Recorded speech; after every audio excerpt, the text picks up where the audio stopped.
Hier stelle ich die Familienmitglieder der Familie Wolf vor. Clara Wolf, geboren Horn, geboren am 30.09.1868.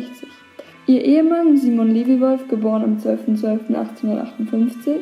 Ihre Kinder Max Wolf, geboren am 14.10.1905 und Josef Wolf, geboren am 13.01.1907.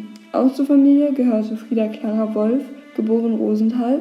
Sie ist die Ehefrau von Max Wolf und zusammen hatten sie ihren Sohn Henry Simon Wolf, der geboren ist am 13.01.1907. Wir stehen jetzt vor dem Haus der damaligen Familie Wolf. Der Viehhändler Simon Levi Wolf und Clara Horn heirateten 1902 und zogen 27 Jahre später, im März 1929, von Hasefeld nach Zeven in die damalige Mückenburg 95a, welche heute Nummer 21 ist. 1936 ist Simon Levi Wolf in Zeven verstorben. Am 16. Mai 1938 wurde Clara Wolf von Zeven nach Basbeck aufgrund der Emigration ihres Sohnes umgemeldet. Ebenfalls 1938 flohen Frieda Clara, Max, Henry Simon und Josef nach Kolumbien und von 1938 bis 1959 lebten das Ehepaar Frieda Carla und Max Wolf mit ihrem Sohn Henry Simon in Kolumbien, wo sie noch 2 weitere Töchter bekamen. 1941 wurde Clara Wolf nach Minsk deportiert und noch im selben Jahr oder 1942 in Minsk ermordet.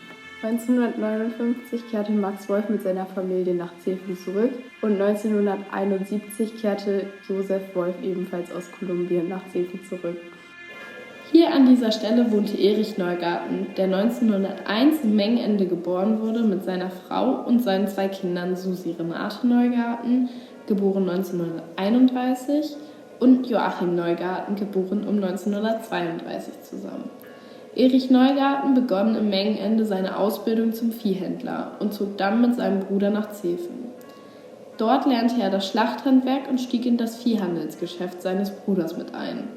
1930 heiratete er dann Henriette Pollock, die 1901 in Rüthen geboren wurde und kaufte daraufhin das Haus in der Gartenstraße 336, welche uns heute in der Nummer 16 bekannt ist, und lebte hier mit seiner Frau, seinen Kindern und seiner Schwiegermutter zusammen. 1937 wurde dann der Betsaal der jüdischen Gemeinde in das Haus der Neugartens eingerichtet. Während des Reichspograms erlebte die Familie Neugarten Misshandlungen, Erniedrigungen und Hausdurchsuchungen. Der Betsaal wurde vollständig zerstört.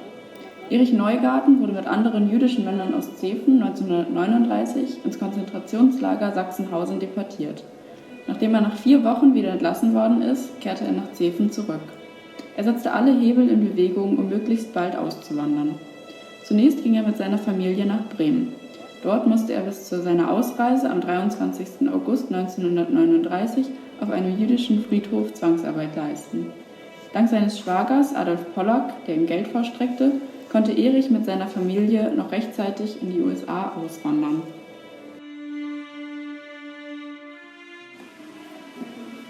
Hier an dieser Stelle wohnte die Familie von Siegfried Neugarten. Siegfried wurde am 16.03.1887 in Mengende geboren und seine zweite Frau Melitta Kohn am 10.08.1911 in Neustadt-Gödens. Die beiden heirateten am 31.01.1935 und wohnten hier in Zeven. Am 14.01.1936 bekam sie ihre Tochter Ilse. Ein Jahr darauf wurde Siegfried wegen Rassenschande zur 3-jährigen Zuchthausstrafe verurteilt und in das Zuchthaus Hameln überstellt. Im April 1938 zogen Melitta und ihre Tochter zu ihren Eltern nach Oldenburg. Ab dem 26. März 1940 waren sie in Bremen in der Faulenstraße 26 und 28 gemeldet und ab dem 31.12.1940 im Judenhaus in der Elsasser Straße 114. Im Jahre 1941 wurden Siegfried, Melitta und Ilse in das Ghetto Minsk deportiert und dort ermordet.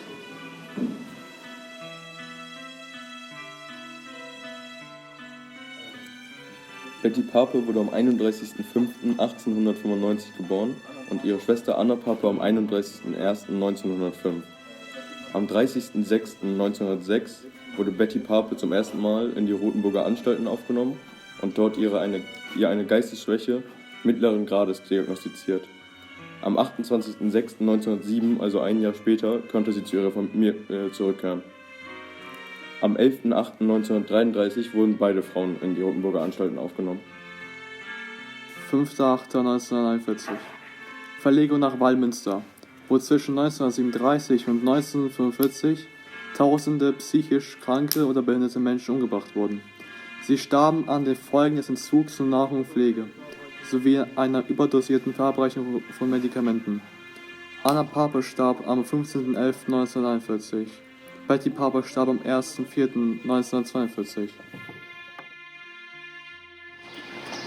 Der Hintergrund dieser Aktion des Projektes ist kein Grund zur Freude. Ich kann trotzdem sagen, im Namen meiner Frau und auch unseres Teams, sagen, wir freuen uns über jeden einzelnen neuen Stein, der neu dazukommt. Jede Stadt oder auch jede kleine Kommune, die dazukommt. Und natürlich auch jedes Land in Europa, was auch wieder Steine bekommt. Die schönste Definition für Stolpersteine habe ich nicht erfunden. Ein Hauptschüler wurde nach einer Verlegung von einem Reporter gefragt. Aber sag mal, das ist doch gefährlich. Stolpersteine, man fällt doch hin. Ich sagte, nee, man fällt nicht hin. Man stolpert mit dem Kopf und mit dem Herzen. Und eigentlich war das in die Erde gehen auch die Notlösung, denn der erste Gedanke war, nachdem ich mit der jüdischen Gemeinde in Köln Kontakt hatte und der Rabbi mir gesagt hat, im Talmud, ein Mensch ist erst vergessen, wenn sein Name vergessen ist. Der erste Gedanke war durchaus Hafenleinwand. Dann hatte ich über das Projekt das große Glück, in Köln beim WDR hat ein in Leipzig geborener Jude gearbeitet, in seiner Familie 22 Opfer. Und er sagte dann zu mir immer, Tafeln an der Wand, vergiss es. 80, wenn nicht 90% der Hausbesitzer, nicht bei mir. Dann kam irgendwie die Erinnerung, Mensch, ihr habt da mal eine Klassenfahrt nach Polen. Und da seid ihr alle gedankenlos durch den Petersdom gelatscht. Über die Grabplatte, wo wirklich die Gebeine drunter liegen. Ich habe mich dann kundig gemacht in Kassel früher, was das Institut, jetzt Museum für Sepulkralkultur. Die haben mir gesagt, ja, je mehr Menschen rüberlaufen, desto höher ist die Ehre desjenigen, der dort begraben liegt. Und eine Sache wurde mir klar, es war eine erste Verlegung, eine der ersten in Köln. Ich habe meine Eimer zum Auto getragen, habe ihn umgedreht, geguckt, die ersten Passanten waren stehen geblieben und wollten lesen. Wenn du den Text lesen willst, musst du eine Verbeugung vor dem Opfer. Ich danke dir.